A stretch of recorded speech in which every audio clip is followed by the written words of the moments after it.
The Hubble telescope is composed of several different instruments, and outside of those is something called the primary mirror, where all the light bounces off of and goes into the instruments. That's where the flaw was. So the problem was something called a spherical aberration. What exactly does that mean? It means the primary mirror had the wrong shape. That is, it's a shallow bowl, effectively, that brings light to a focus. It's a little too shallow. It rendered the telescope fundamentally unfocusable. So it was a little bit out of tolerance on that primary mirror, and it was affecting all the instruments in the Hubble? All 5 scientific instruments on the Hubble depend on a sharp image. That's the whole point. So Hubble's sitting in the doctor's chair, and it has the eye chart in front of it, and instead of seeing the letter E, it sees the letter F. Worse, what it sees looks like a squashed spider. But it's way up in space, and you can't get it back here, so how do you fix it? Well, if you're born with eyeballs that don't quite work, you don't go and buy new eyeballs, you buy a pair of glasses, and that's the approach that we took. The wide field and planetary camera, known as WIFPIC, relied on light from the primary mirror. The light from that primary mirror all comes down to a focus inside our camera on a mirror that looks just like this. And this is now an opportunity for us to correct the curvature, the shape of the primary mirror right here. We simply put the same error in, reversed, and corrected. The Hubble telescope was designed from the outset to be serviced every 3 years by astronauts. Andrews, you can take it away. The camera is designed to be replaced in space. That's the one thing that was really just waiting for us to take advantage of. Looks like it's in there. Yeah, mine's beautiful. Okay. So what was the outcome?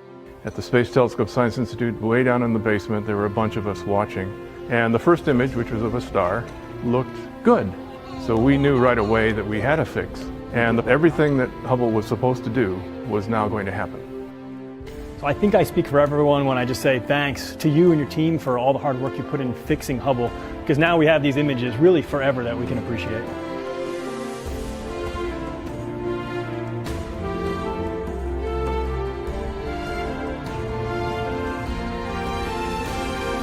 WIFPIC 2 went on to become the workhorse for the Hubble telescope, and it lasted for more than 15 years. Well, now you guys can check it out at the National Air and Space Museum in Washington, D.C., and we'll see all of you on another episode of Crazy Engineering.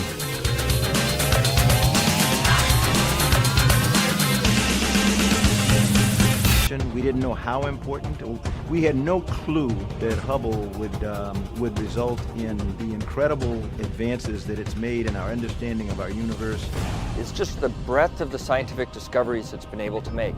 Everything from the age of the universe, proving the existence of black holes, to discovering brand new things, like the universe is accelerating due to mysterious dark energy. Hubble has consistently taken us to places we've never been, visually, of course, and empowered us to answer questions that in a previous generation of telescopes we couldn't even pose. So I think what excites me is that it shows us the wonder of the universe, places we can't get to right now. From comets and asteroids to some of the most distant galaxies yet discovered. Hubble continues to revolutionize astronomy in our solar system and beyond. Hubble has changed the way we view our universe and ourselves. We're on a never-ending journey, and the Hubble Space Telescope celebrates its quarter century of